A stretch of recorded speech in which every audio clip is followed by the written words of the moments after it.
Halo semuanya, kembali lagi bersama saya Rio Ferdinand. Sekarang kita akan mempelajari OOP, Object Oriented Programming, atau dalam bahasa Indonesianya itu pemrograman berorientasi objek atau PBO ya. Nah, apa sih OOP itu? Dia adalah sebuah paradigma pemrograman. Nah, mungkin yang semester 1 ini baru mempelajari paradigma pemrograman prosedural ya. Nah, sekarang kita akan mempelajari paradigma pemrograman lain, yaitu OOP, yang dimana dia adalah paradigma yang memandang semuanya itu sebagai kumpulan objek gitu. Nah, contohnya itu mungkin saya ambil referensi dari game ya. Di game itu misalnya ada NPC ya, atau manusia, terus misalnya ada hewan-hewan, misalnya ada kucing, ada kambing, ada eh, sapi gitu, atau ada mobil-mobil gitu, ada rumah-rumah gitu. Nah, itu kita pandang semuanya sebagai objek gitu. Ya, pokoknya semuanya itu kita pandang sebagai objek. Itu adalah OOP. Nah, apa sih perbedaan antara prosedural dengan OOP? Nah, kita harus tahu dulu nih ya, sebelum kita masuk ke OOP. Nah, prosedural ini, yang pertama nih, prosedural terdiri dari prosedur atau fungsi. Sedangkan OOP itu terdiri dari objek-objek gitu. Karena kan kita memandang semuanya itu sebagai objek gitu. Nah, ini saya ada contohnya ya, contoh kodenya. Ini adalah sebuah contoh aja ya. Jadi biar kalian itu punya gambaran terhadap perbedaannya gitu. Nah, yang sebelah kiri ini adalah konsep dari prosedural, dan yang sebelah kanan ini dari konsep OOP gitu. Nah, tadi kan disebutkan bahwa prosedural itu terdiri dari fungsi atau prosedur ya. Bisa dilihat di sini, ini adalah prosedur, dan kalau OOP itu terdiri dari objek-objek gitu. Nah, ini bisa dilihat ya perbedaannya di sini ya, ada kelas, terus ada ini. Nah, jangan khawatir, nanti akan dijelaskan gitu. Nah, yang kedua di sini, prosedural ini data dan fungsi dipisahkan, sedangkan yang OOP data dan fungsi itu digabung gitu. Nah, bisa dilihat ya di sini, di OOP ini datanya itu ada di dalam tuh, sedangkan yang prosedural itu datanya di luar gitu. Nah, yang kedua itu prosedural, programnya berjalan dari atas ke bawah ya, atau berurutan, sedangkan OP ini adalah sebuah pemanggilan-pemanggilan kelas aja gitu. Misalnya kita ingin membuat sebuah objek ya, objek ini kan instansi dari kelas ya, jadi kita panggil kelas aja gitu ya. Bisa dilihat di sini ya, jadi kita tinggal manggil kelas aja gitu untuk membuat objeknya gitu. Sedangkan sedangkan prosedural ini dari atas ke bawah gitu. Kalau misalnya kalian sudah mencoba C++ gitu, di sini kalau di C++ ini, kalau misalnya hitung luas persegi panjangnya ini kita taruh bawah, ini bakalan error nih ya void main-nya, karena kan void main-nya ini dijalanin dulu baru ngecek nih hitung luas persegi panjang. Nah, ini apa nih, kan belum, nggak tahu nih, karena dia dijalanin dari atas ke bawah gitu. Kalau ditaruh di atas ya nggak bakal error ya kalau begini. Nah, kalau sedangkan OOP ini kita bisa pisah-pisah, bahkan ya kelasnya itu bisa menjadi file yang berbeda gitu. Jadi nanti bakalan banyak file gitu untuk kelas-kelasnya tersendiri gitu. Baru kita tinggal panggil-panggil aja gitu. Misalnya yang kita butuhkan persegi panjang ya, maka kita panggil persegi panjang gitu. Nah, terus contoh bahasanya gitu. Yang setahu saya ya, di sini yang full procedural ini ada C, terus yang OOP itu ada Java, Ruby, terus ada Dart yang kita pakai ya, PHP, dan C++. Nah, ini nggak usah bingung ya, kok C++ ada di sebelah kiri, ada di sebelah kanan juga ya, artinya dia support prosedural dan support OOP juga gitu. Jadi nggak usah bingung gitu. Nah, terus kelebihan dan kekurangan dari prosedural. Yang pertama, kelebihannya itu adalah sederhana, mudah dipahami, lebih terstruktur, dan cocok untuk program kecil ya. Jadi kan prosedural itu kan dijalanin dari atas ke bawah. Nah, ketika ada error, dia lebih lebih kelihatan gitu. Karena kan error itu biasanya ada error line. Nah, baru line-nya itu line berapa gitu. Misalnya line 56 gitu. Sedangkan OP itu kan apa ya? Dia itu kan pemanggilan kelas. Nah, kelasnya itu kan bisa beda-beda file gitu. Nah, kita harus nyari nih, wah errornya di mana nih? Di file mana nih? Di folder mana gitu. Jadi itu ya. Terus kekurangan dari prosedural itu dia sulit untuk program yang kompleks gitu, dan sulit juga untuk melakukan perubahan. Nah, untuk kelebihan OOP di sini dia lebih fleksibel ya, jadi tinggal panggil aja gitu. Misalnya kita butuh ya kita panggil, kalau nggak butuh ya udah gitu. Jadi kita bisa aja membuat kelasnya tapi nggak kita panggil ya bisa gitu. Nah, dia juga cocok untuk program yang kompleks gitu, karena kan ya contohnya sebuah game itu setahu saya game itu pakai OOP semua ya kan, karena ya itu kompleks banget tuh game ya kan, logiknya gitu, apalagi game triple A gitu ya. Nah, terus kekurangannya itu dia membutuhkan waktu untuk terbiasa gitu. Jadi dan penggunaan memorinya itu lebih besar dan waktu eksekusinya lebih lambat. Jadi lebih berat lah OP gitu. Tapi ya teknologi sekarang mah canggih-canggih ya, nggak jadi masalah besar gitu. Oke. Nah, ini ada gambaran dari OOP ya, tapi kita akan masuk ke penjelasannya terlebih dahulu. Nah, yang pertama ada kelas dan objek. Nah, kelas itu adalah sebuah blueprint untuk membuat objek. Gitu. Artinya kalau kita mau membuat objek, berarti kita harus punya kelasnya terlebih dahulu, ya kan? Karena kelas itu adalah blueprint dari objeknya. Nah, ini adalah contoh kodenya ya. Misalnya kata kuncinya ada kelas, terus ada namanya. Nah, nama kelasnya ini pakai Pascal case, artinya di depan namanya itu hurufnya besar gitu. Nah, di dalam kelas kita dapat mendefinisikan atribut dan behaviornya ya. Jadi sifat dan perilakunya gitu. Di sini ya, di dalam sini. Lalu ini adalah contoh untuk membuat objeknya. Jadi misalnya di sini kita punya Apin sama dengan kucing gitu. Nah, artinya Apin ini adalah sebuah kucing gitu. Nah, lalu ada properties dan method. Nah, di sini kalian gak usah bingung ya. Tadi kita menyebut ada yang namanya behavior ya. Di sini atribut dan behavior. Nah, di sini property dan methods. Nah, kalian gak usah bingung. Ini adalah istilah aja gitu, istilah dari dua programmer gitu. Kalian mau menyebutnya atribut atau properties itu bebas ya, atau kalian mau menyebutnya methods atau behavior itu bebas ya, sama aja sebenarnya ya.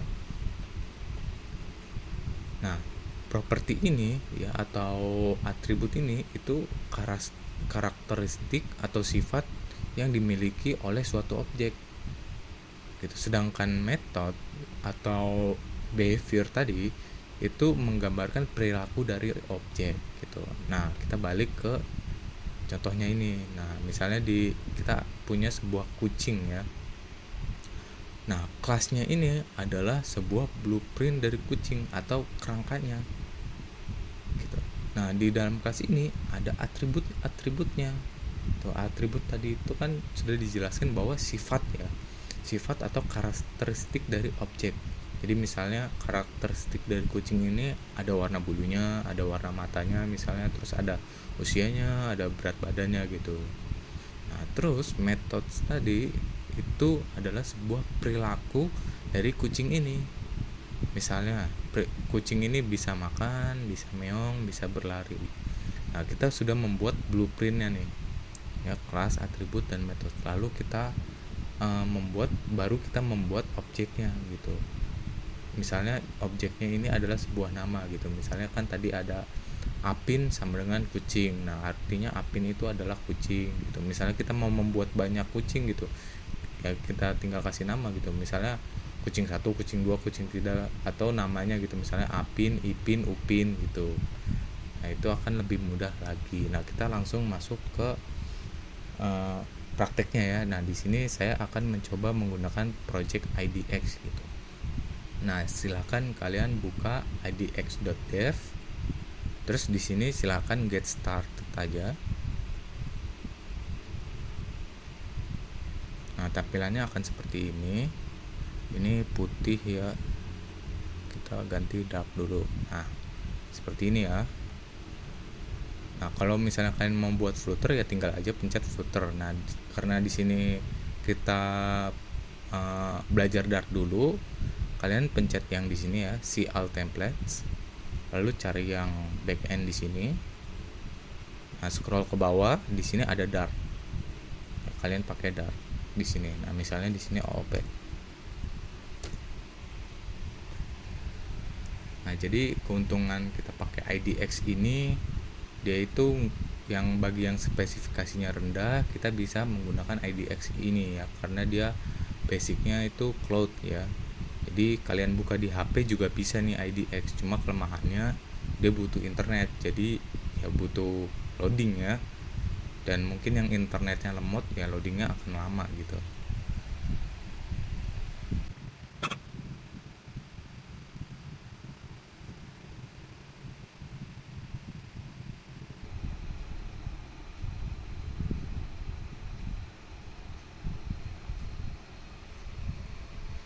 Nah, jadi seperti ini ya tampilannya, mirip seperti VS Code. Jadi mungkin kalian yang pernah menggunakan VS Code, kalian akan familiar dengan Project IDX ini.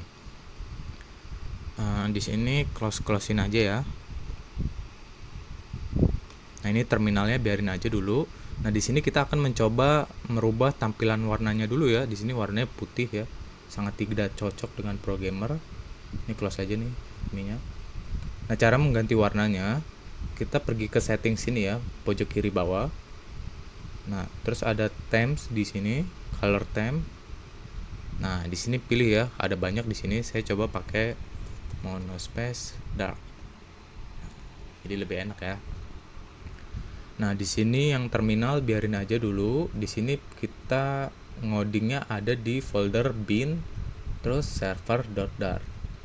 Nah, di sini mungkin kalian yang pakai Dart, yang install Dart di laptop, mungkin nama filenya beda ya. Nama filenya itu main.dart. Di sini namanya server.dart dan di sini udah ada isinya ya.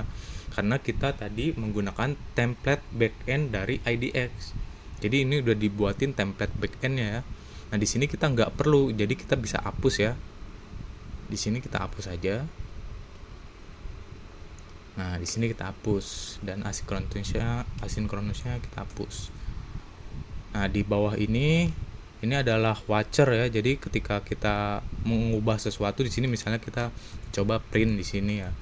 Print hello world. Nah, seperti ini ya. Nah, di sini dia akan mencetak langsung nih. Nah, jadi ini adalah fungsi dari watcher ya. Di sini ada file watcher, ini juga udah dibuatin. Nah, jadi kita lebih enak ya nanti nggak perlu mencetak-cetaknya lagi. Nah, kalau misalnya yang pakai laptop pribadi ya, ada Dart di laptop pribadinya, kalian tuh, ini saya coba close dulu ya, nggak pakai watcher. Nah, ini kalau nggak ada terminalnya, kalian bisa klik ini ya, dia apa nih, garis 3 terus terminal di sini. Nah, new terminal atau control shift kutip di sini ya, control shift kutip. Aduh, salah ya, control shift kutip. Nah, jadi kalau mau menjalanin Dartnya, kalian pakai ini ya, tulis seperti ini, Dart, nama foldernya bin server.dart ini ya. Jadi kita mau menjalani server.dart ini, jadi biar dia mencetak hello world gitu. Nah, muncul ya hello world. Nah, karena kita udah dibuatin watcher ya, jadi kita gunain watcher aja di sini. Nah, ini kalian nggak perlu tahu ya kodenya, biarin aja. Kita langsung run aja di sini ya, ada run, kita klik. Nah, jadi lebih enak gitu ya, nggak perlu dart terus ya, ngetik dart terus. Nah, di sini kita akan mencoba menerapkan OOP. Yang pertama kali harus kita lakukan adalah membuat sebuah kelas. Jadi kelas itu adalah blueprint. Objek itu nggak akan ada kalau belum dibuat blueprintnya gitu. Contohnya ketika kita ingin membuat rumah ya, pasti kita akan membuat blueprintnya dulu nih, atau denahnya, atau rancangan rumahnya dulu. Jadi rumah itu nggak akan bisa dibuat kalau nggak ada rancangannya gitu ya. Jadi kita akan membuat kelasnya terlebih dahulu. Misalnya kita ingin membuat objek kucing ya, berarti kita membuat kelas kucing misalnya di sini ya. Nah, lalu atributnya apa? Misalnya kucing ada atributnya nama di sini, misalnya kita kasih string nama, warna ya, misalnya warna. Terus ada usia. Terus ada misalnya berat badan. Nah, di sini merah ya. Merah karena null safety di sini ya. Jadi kita harus pakai tanda tanya di sini.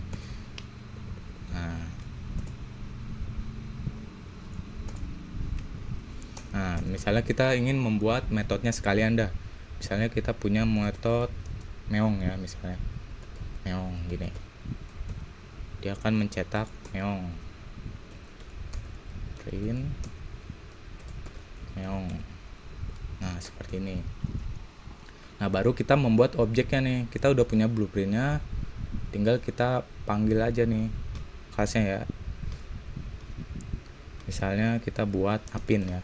Objek apin, dia adalah kucing. Nah, biasanya kalau di OOP bahasa lain itu pakai new gini ya, jadi apin sama dengan new kucing gitu. Di C++ tahu saya seperti ini juga ya. Nah, tapi kalau di Dart ya, ini new-nya kita nggak perlu nih. Nah ya, unconsary new, jadi kita nggak perlu pakai new, itu bisa ya. Dan ini udah disaranin ya, disaranin sama Dart, kita harus menghapus new-nya di sini. Nah, jadi lebih ringkas ya. Nah, misalnya kita ingin menetapkan warnanya nih, jadi gampang aja ya, tinggal kita panggil objeknya apin titik, kita mau ngasih warna. Nah, di sini kelihatan ya, ada berat badan, usia, warna, sama meong. Jadi cara mengaksesnya kita panggil objeknya titik. Nah, di sini kelihatan semua nih isi-isinya. Nah, misalnya kita ingin menetapkan warnanya. Warnanya misalnya kuning. Terus usianya 6 8 bulan dah, misalnya 8 bulan. Terus berat badannya misalnya 0,8 misalnya.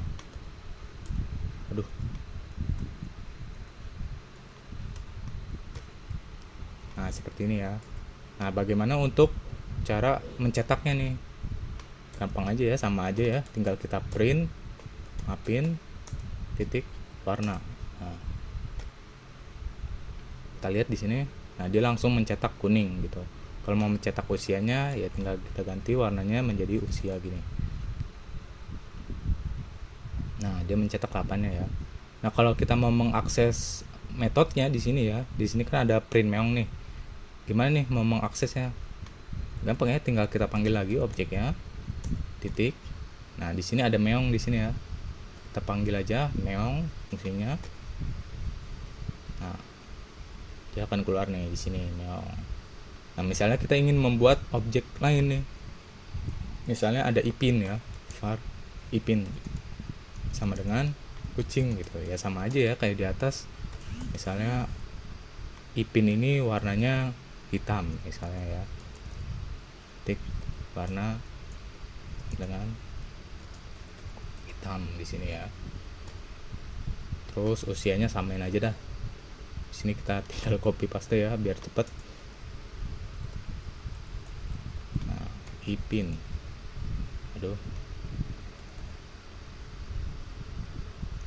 Nah, cara mengaksesnya ya sama aja ya, print ipin gitu ya.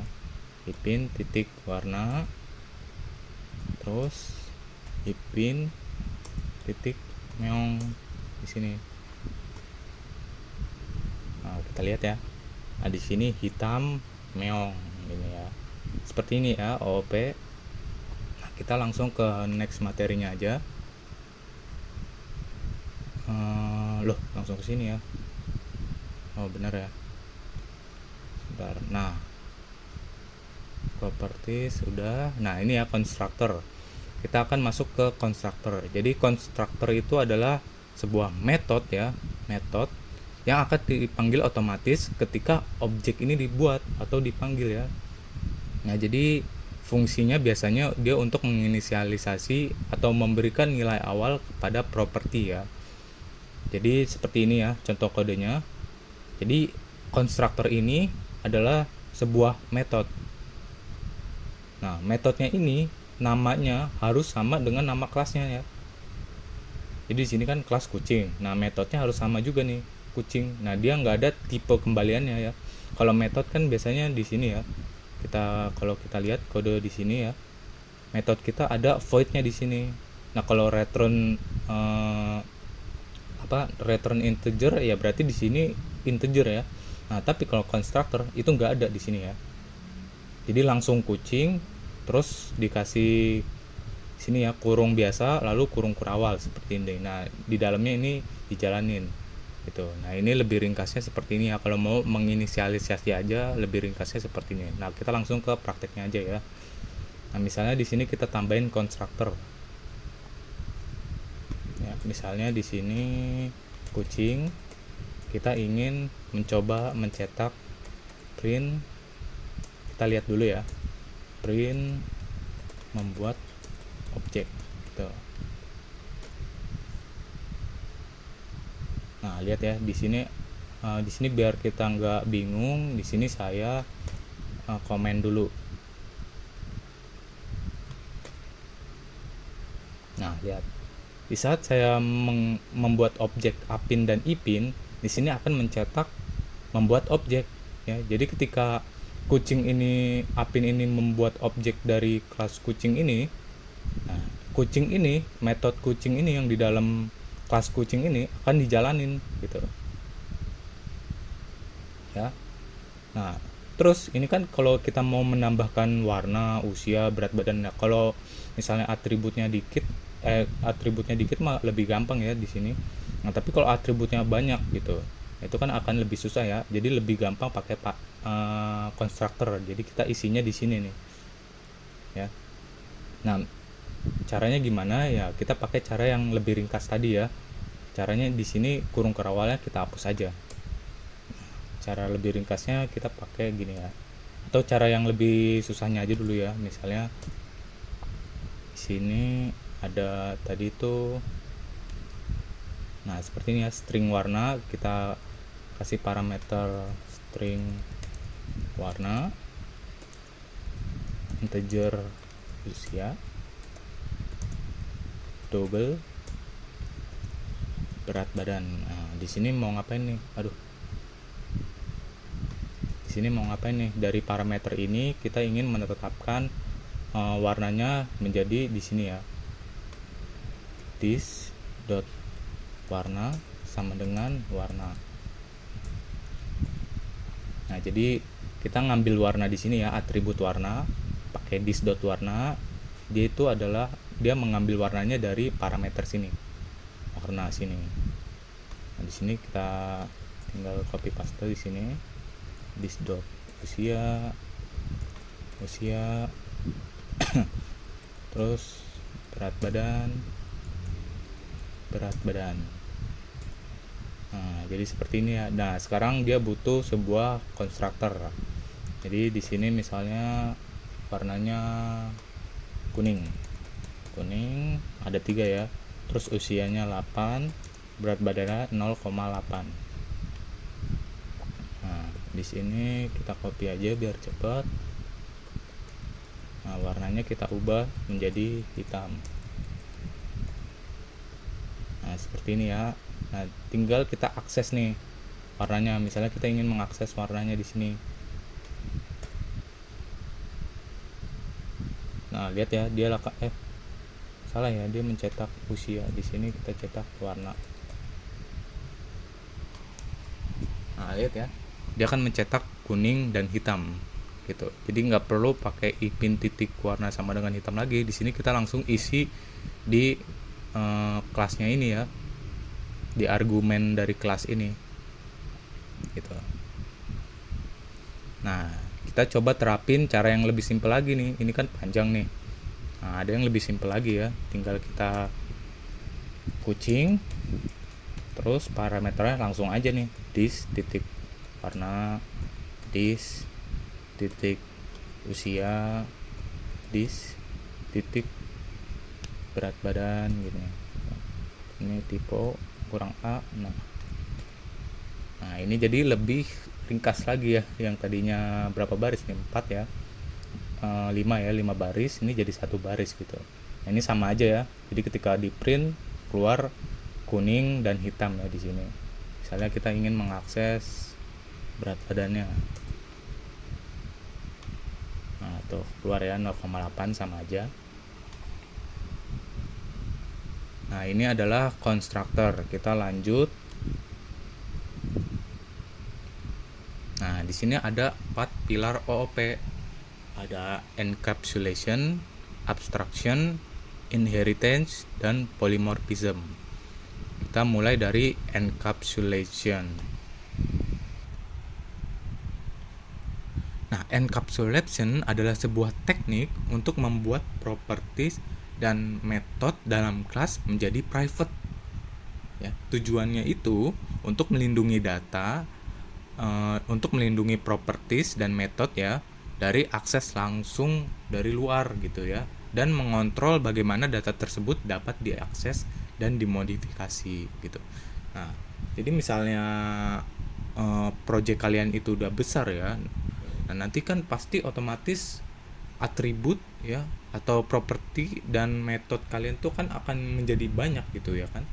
Nah nanti ketika orang lain ingin mengakses kelas kita ya, tadi contohnya misalnya apin titik, nah itu kan akan banyak banget gitu ya.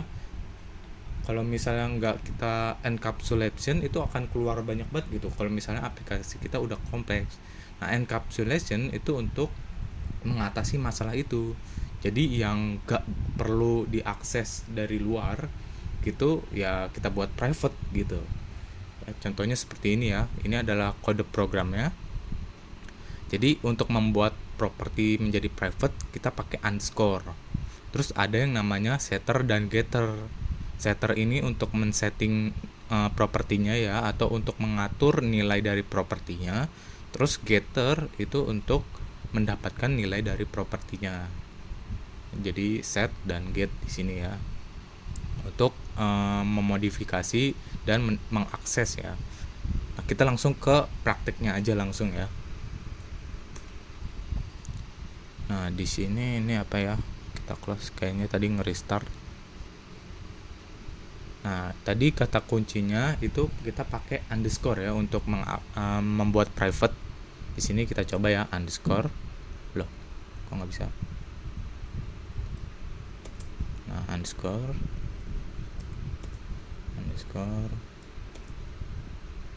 Nah karena ini kita jadi private, berarti konstruktor ini kita hapus ya, karena kita nggak bisa mengaksesnya dari luar gitu.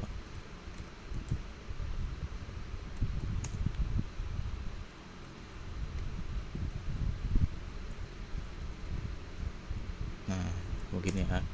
Nah tapi kalau misalnya kita lihat ya di sini, kalau misalnya kita titik ya, ini kan kita mencoba ngeprint warnanya. Tapi kalau misalnya di sini kita kasih underscore ya, ini kan merah karena nggak ada atribut warna ya. Tapi kalau kita kasih underscore, nah ini masih bisa nih warna gitu. Nah misalnya ini kita kasih hitam dah, hitam. Kita kasih nilai default ya, misalnya hitam. Kita coba ini kita nyalain lagi ya watchernya.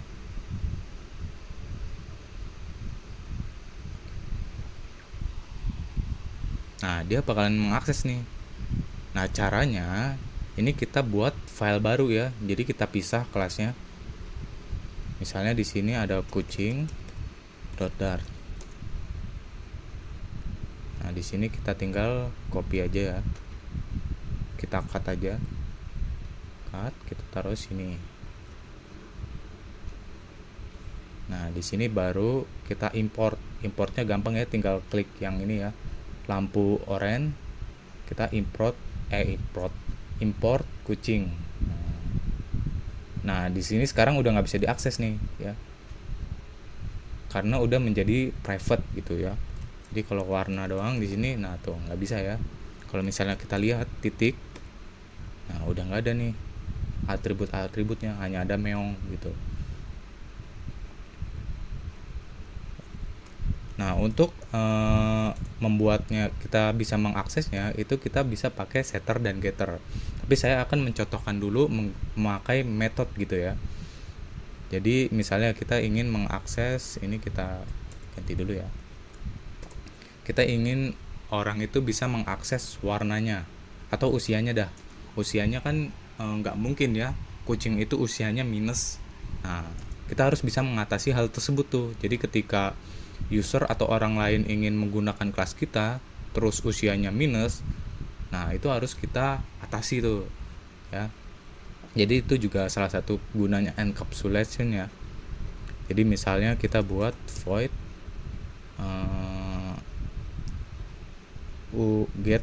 get usia gitu, atau set usia gitu ya. Kita setter dulu seperti ini ya. Di sini kita butuh parameter usia ya, integer usia. Nah, if usia kurang dari 0, maka kita buat positif gitu ya. Kok user sih?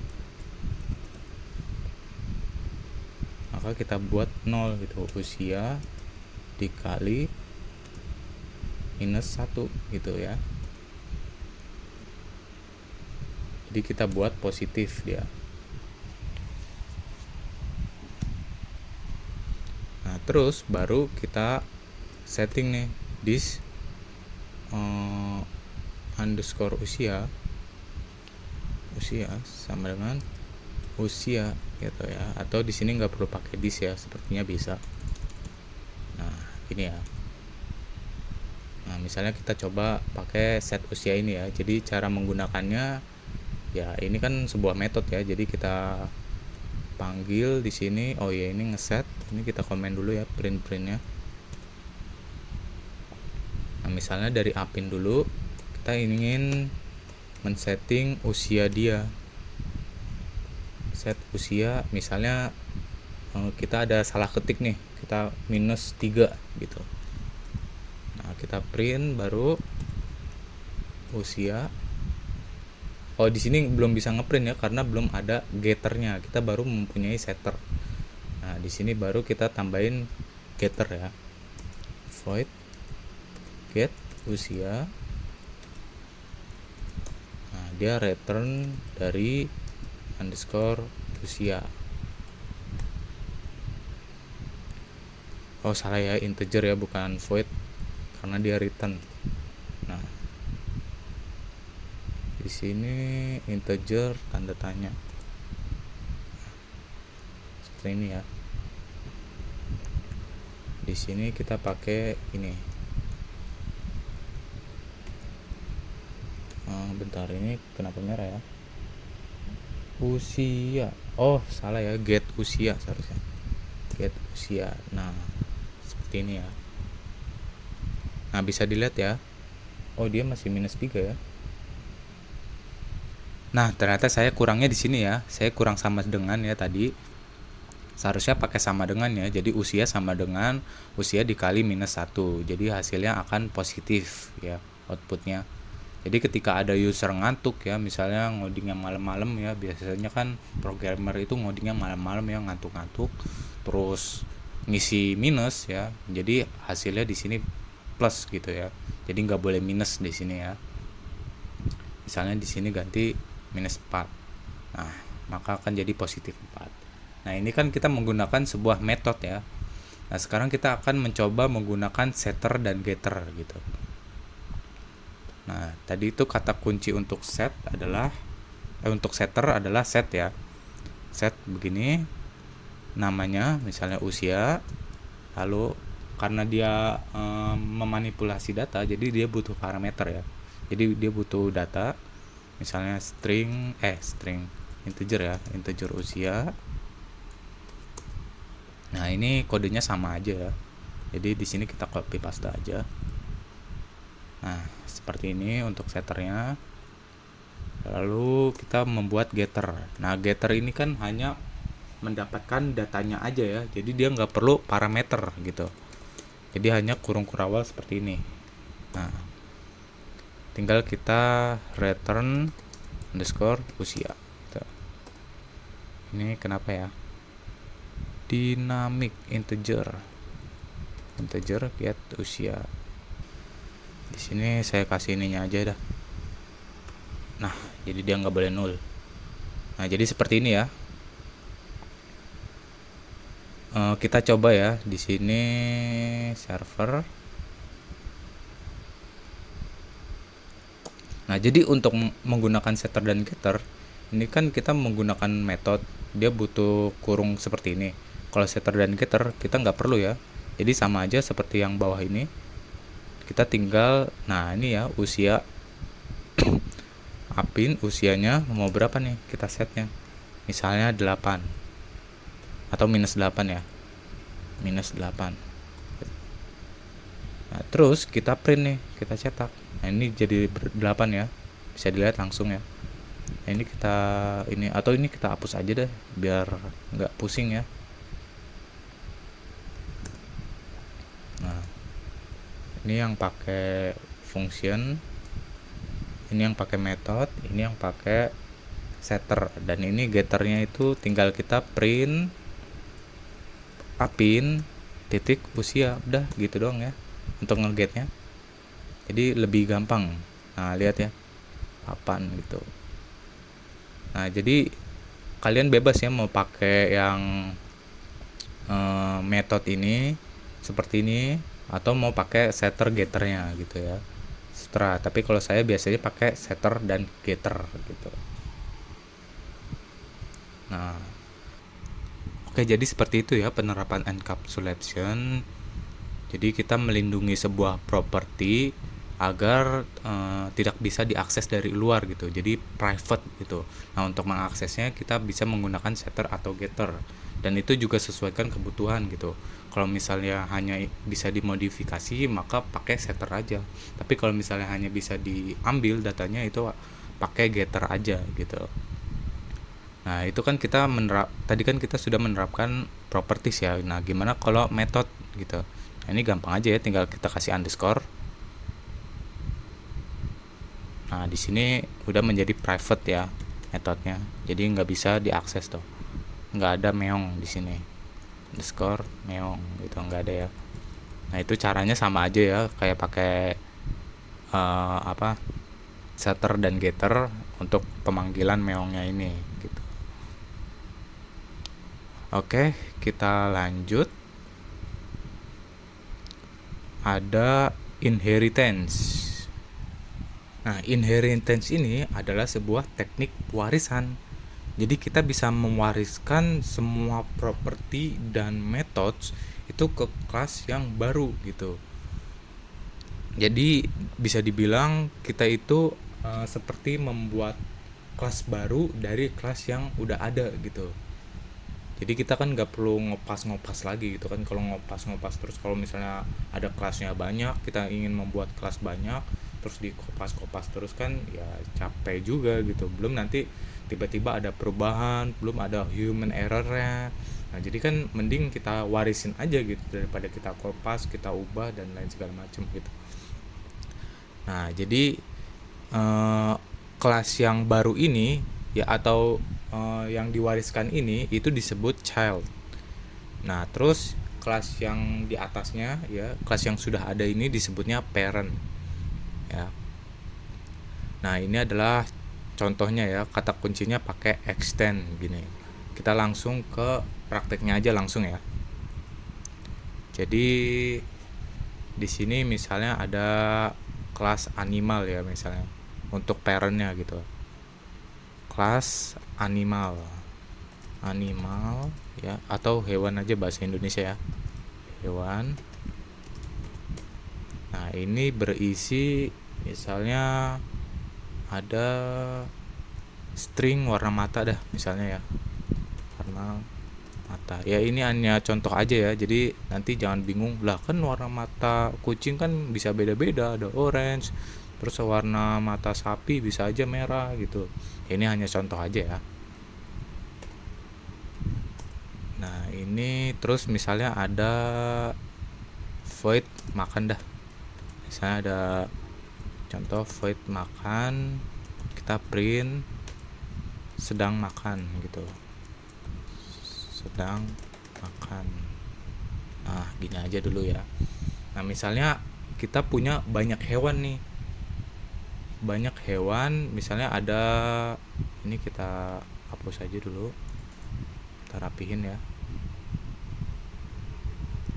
Misalnya ada di sini ada kelas baru yang namanya, atau di sini kita iniin ini ya, kita buat file baru ya. Di sini ada sapi ya, sapi dotdart, terus kelas sapi. Nah gini aja dulu. Sama misalnya ada satu lagi kita tambahin kambing, misalnya kambing dotdart. Aduh salah pencet ya, itu F2 untuk rename ya. Nah di sini kelas kambing. Nah seperti ini misalnya. Nah ini kan kelas sapi sama kambing kan kosong ya. Kalau kelas kucing ini udah ada isinya ya, ada warna, usia. Nah misalnya kita sapi ini dari hewan ini kita wariskan ke sapi nih. Hewan kan punya warna mata sama makan, kita wariskan ke sapi pakai kata kunci extend ya tadi, extend hewan. Nah seperti ini ya. Atau hewannya kita iniin lagi ya, kita buat file baru aja, hewan. Jadi OOP tuh biasanya dipisah-pisah ya, begini, hewan. Nah aduh salah. Nah, importnya di sini hewan. Nah misalnya di sini kosong sapinya sama kambingnya ya, atau kambingnya biarin kosong aja dulu ya. Kita coba di sini cek sapinya ya. Di sini misalnya ada sepi ya, var sepi sama dengan sapi. Sepi adalah sapi. Tuh, nah kalau kita lihat ya di sini sepi titik. Nah dia punya nih warna mata sama makan. Padahal di sini kosong ya. Kenapa? Karena kita extend dari hewan. Jadi semua yang ada di hewan ini itu diwariskan ke sapi gitu. Jadi sapi itu mempunyai properti warna mata dan metode makan di sini ya. Kita coba akses makannya ya. Nah di sini ya. Di sini kita nyalain lagi ya watchernya.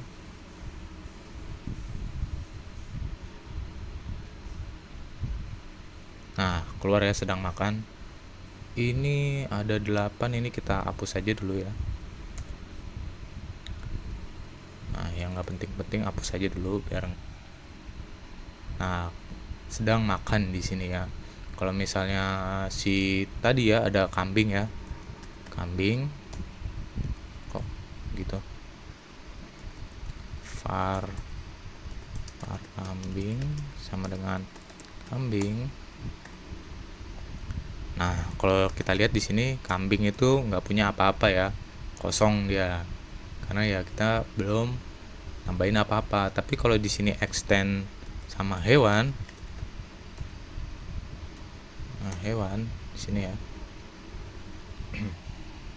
Nah dia akan punya makan dan warna mata di sini ya. Nah kita coba akses makannya tuh. Nah sedang makan gitu ya. Jadi lebih mudah lagi ya. Jadi kita nggak perlu kayak copy paste. Misalnya di sini kan ada mana tadi hewan ya. Nah ini hewan. Di sini misalnya kambing begini ya. Terus sapi begini ya. Kalau misalnya kita nggak pakai extend begini ya, sapi, terus ada kambing. Nah begini ya. Terus kalau misalnya kita mau buat kelas baru, misalnya ada tikus gini, tikus, nah kita harus copy lagi gini tikus, terus ya. Terus kalau misalnya kita mau ubah nih, wah ternyata warna matanya mau kita ubah nih, bukan warna mata gitu, jadi mata doang gitu. Kita harus ubah satu-satu gini, mata, terus di sapinya juga harus kita ubah mata gitu, kan itu repot ya. Jadi mending kita extend aja gitu ya, jadi lebih mudah gitu. Ini kita balikin lagi ya pakai extend, dan kambingnya juga kita balikin pakai extend. Nah, jadi seperti itu inheritance atau pewarisan gitu. Oh ya, kita coba satu lagi ya, kita warisin ke kucing tadi ya hewannya. Extend hewan. Nah, kalau misalnya kita lihat ya di sini mana ya saya? Nah, kita lihat misalnya hewan dulu ya, var hewan sama dengan hewan. Nah, kalau misalnya kita lihat ya di sini hewan itu gak akan punya yang namanya yang dimiliki oleh kucing ya. Jadi warna, usia, berat badan itu dia nggak punya nih, karena ya kucing ini adalah childnya. Jadi yang akan mewariskan itu parentnya ya. Jadi hewan ini adalah parent yang akan mewariskan ke childnya. Childnya nggak mungkin akan mewariskan ke parentnya gitu ya. Kayak kalian aja gitu, kalian kan lahir pasti kalian ada memiliki warisan-warisan kayak sifat dari orang tua gitu. Nggak mungkin kan sifat anaknya mewarisi ke orang tuanya, kan nggak mungkin gitu. Jadi sini misalnya kita cek kucing ya, Apin ya, tadi kucingnya namanya Apin, adalah kucing Apin. Nah di sini dia punya nih warna mata sama makan. Nah sedang makan. Tuh ya. Seperti itu adalah inheritance. Kita next. Oke, ada yang namanya abstraction.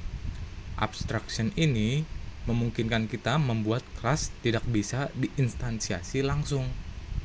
Ya, artinya kelas ini itu nggak bisa secara langsung dijadikan sebuah objek gitu. Ya. Nah, kelas ini biasanya berfungsi untuk dasar atau template untuk kelas-kelas turunannya. Kayak contohnya tadi ya ada hewan gitu. Atau kita langsung ke prakteknya aja langsung ya. Nah, di sini ya ada hewan. Hewan ini kan kita nggak mungkin ya ada objek yang namanya hewan gitu. Apa itu hewan ya? Kan biasanya hewan itu kan ada sapi, ada kambing, ada kucing, ada apalagi misalnya hewan domba, ada tikus dan lain-lain gitu ya kan. Nggak ada yang namanya hewan gitu, nggak ada namanya objek secara global gitu ya, nggak ada gitu. Jadi ya hewan ini sebaiknya kita abstrak gitu ya kan. Jadi di sini kata kuncinya adalah abstrak ya, abstrak. Nah, jadi kelas hewan ini nggak bisa diinstansiasi langsung. Kalau misalnya kita coba membuat objek dari hewan ya di sini, misalnya var hewan sama dengan hewan. Nah ini nggak akan bisa ya. Kenapa? Karena abstract class can be instansiasi ya. Jadi abstract class itu nggak bisa diinstansiasi gitu. Nah kita bisa menggunakan fungsi-fungsi yang ada di hewan ini ya di hewannya langsung gitu, di kucing, di kambingnya. Kalau misalnya kita cek ya di sini, ini makannya ini kan metode makannya ini kan masih dari hewan ya. Ini makan. Nah, kalau misalnya kita lihat di sini kambing masih kosong, sapi masih kosong. Yang di sini kita coba pakai kambing sama sapi, di sini kita panggil makan. Nah, ini kita nyalain watchernya ya. Nah, lihat ya masih bisa ya sedang makan. Jadi seperti itu ya abstrak gitu. Oke, lanjut. Nah, ada ada yang namanya polymorphism. Nah, dia itu dalam bahasa Yunani artinya banyak bentuk ya.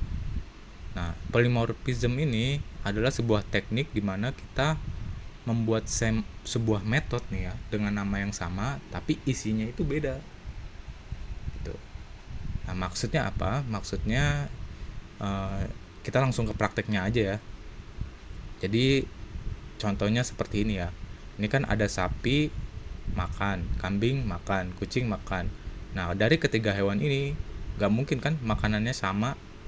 Tuh, contohnya kucing. Kucing misalnya makannya whiskas, kambing makannya rumput. Ya, sapi sama kambing mungkin sama ya makannya gitu. Nah, tapi kan kucing ini berbeda sendiri gitu. Nah, caranya gampang ya. Kita bisa di sini kita pakai yang namanya override di sini.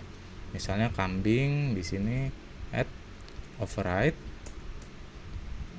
tadi void makan ya, makan. Di sini kita print apa nih, misalnya sedang makan rumput gitu. Nah, yang di kucing, nah di sini kita override juga makannya, misalnya di sini add override makan. Di sini misalnya kita cetak print sedang makan whiskas atau ikan aja dah, misalnya ikan gitu. Nah, kalau misalnya kita lihat ya di sini, nah lihat, jadi berubah ya. Kita cetak sapi makan, oh bukan ya, yang makan rumput itu kambing ya. Kita cetak kambing makan, dia mencetak sedang makan rumput. Nah, yang kucing ini ketika kita cetak makan, dia akan mencetak sedang makan ikan. Nah, itu adalah contoh polymorphism. Tuh, jadi kita bisa mengubah bentuk dari makan ini nih. Jadi yang nggak perlu harus sama banget tuh ya. Jadi bisa kita ubah lah bentuk-bentuknya gitulah. Nah, oke. Selanjutnya, nah sudah habis ya. Selamat, kalian mendapatkan 1000 aura lagi ya. Kalian berarti total sudah ada 3000 aura ya. Perbanyaklah aura sehingga kalian bisa mengalahkan Raja